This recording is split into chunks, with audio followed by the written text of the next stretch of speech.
استغفر لهم أو لا تستغفر لهم إن تستغفر لهم 70 مرة إن تستغفر لهم 70 مرة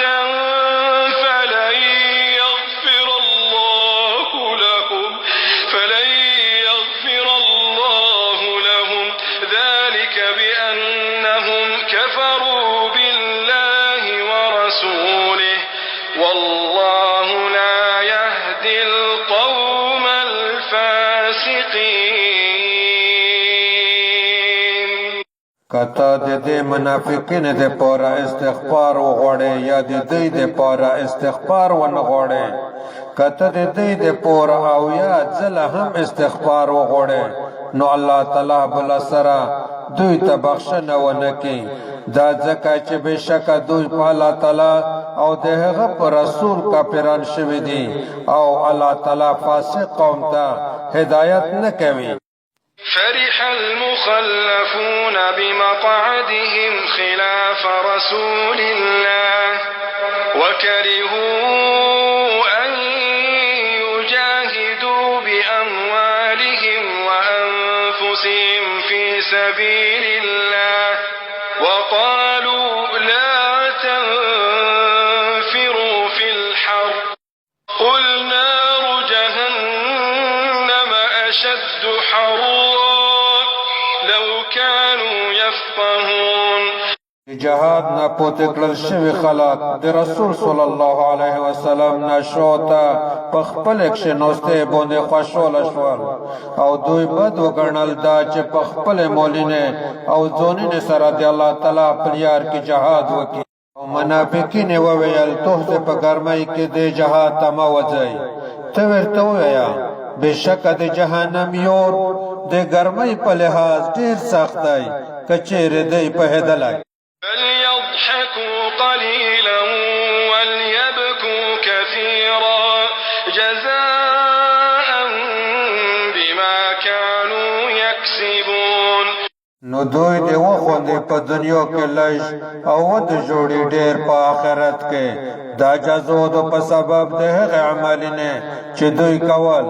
فإن رجعك الله إلى طائفة منهم فاستأذنوك للخروج فقل لن تخرجوا معي أبدا ولن تقاتلوا معي عدوا إنكم رضيتم بالقعود أول مرة فاقعدوا مع الخالفين.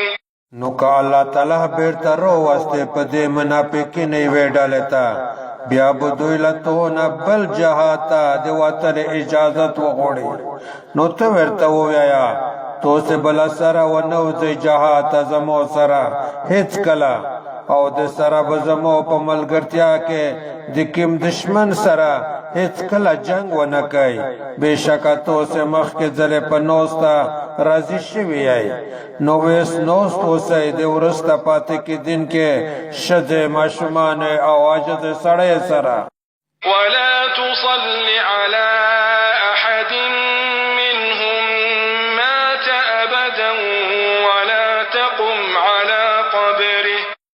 إنهم كفروا بالله ورسوله وماتوا وهم فاسقون. او په دې منافقینو کې چې کوم یو مړ شي ته د هغه هېڅکله هم جنازه مه کوه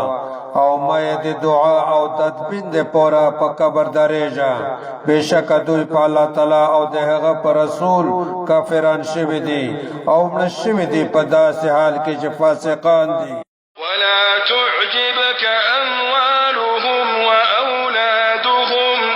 إنما يريد الله أن يعذبهم بها في الدنيا وتزهق أنفسهم